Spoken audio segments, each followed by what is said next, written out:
मैं बात करूं सफाई कर्मचारियों की या टिप्पर ड्राइवरों की या टिप्परों की, या मैं बात करूं जो निर्माण कार्यों के लिए विभिन्न ठेकेदारों को जो नगर परिषद की तरफ से सभी नियमों को ताक पर रखकर सरकारी पैसे का और जनता के पैसे का दुरुपयोग किया गया है और कुछ चुनिंदा लोगों द्वारा तो कुछ अधिकारियों की मिलीभगत से चीज को अंजाम दिया गया है कि वर्क ऑर्डर तो अक्टूबर में दे दिए जाते हैं, उनको भ्रष्टाचार करने की परमिशन तो अक्टूबर में दे दी जाती है, परंतु दिसंबर में जाकर उनके टेंडर किए जाते हैं। और टेंडर किस प्रकार से किए जाते हैं, ना तो उन किसी भी टेंडरों की कोई वीडियोग्राफी करी जाती, ना किसी भी ठेकेदार को वहां पे बुलाया जाता,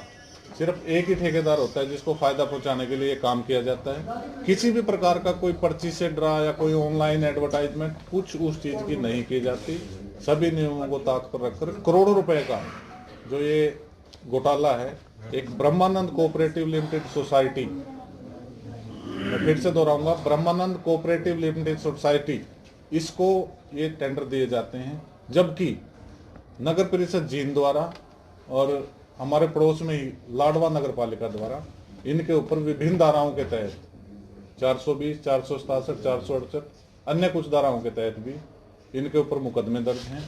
इस सोसाइटी के ऊपर, ठेकेदारों के ऊपर, और इसी प्रकार से जींद में कि ब्लैक लिस्टेड हैं। ऐसे लोगों को किसकी शय पर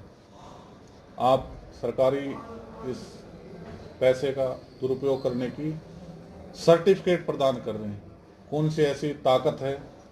जो इनके पीछे काम कर रही है? हम इन सबको बेनकाब करेंगे और जल्दी ही आने वाले समय में भी और सबूतों के साथ आपके सामने इन चीज़ों को रखेंगे। जिस प्रकार से मैं गलियों की बात करूं, ऐसा ही सेम प्रोसीजर वार्डों की गलियों बनाने के में किया गया है, जो इनका एक एस्टीमेट डीसी मैडम के पास होने के लिए किया है। परंतु मैं आपको वार्ड 10 की बताऊं, 8 से 10 गलियां बिना टेंडर के और बिना किसी उसके बना दी गई हैं, परंतु उसके पैरेलल में ऐसी गलियां भी हैं जो 2-2, 3-3 साल से अधूरी पड़ी हैं, टेंडर उनके हुए पड़े हैं। उन ठेकेदारों को तो पीछे रख दिया जाता है, कुछ चुनिंदा ठेकेदारों को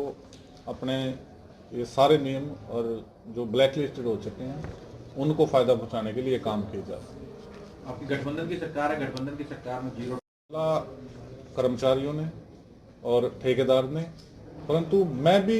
इस चीज के लिए उत्सुक हूं कि मुझे भी पता लगे किसकी शय पे किया जा रहा है। स्थानीय विधायक, चेयरमैन, सांसद,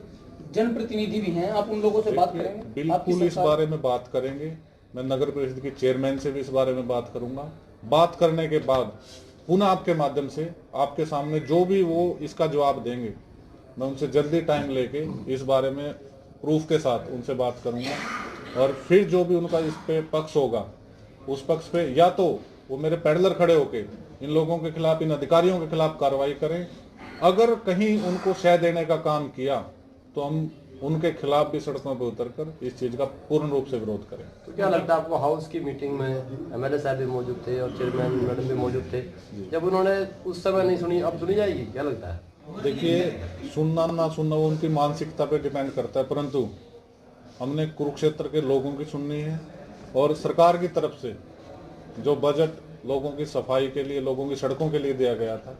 उसका दुरुपयोग जिस प्रकार से वो मैंने आपके सामने रख भी दिया, इसका मैं पर्सनली तो विरोध जरूर करूंगा और वो हर समय रहेगा।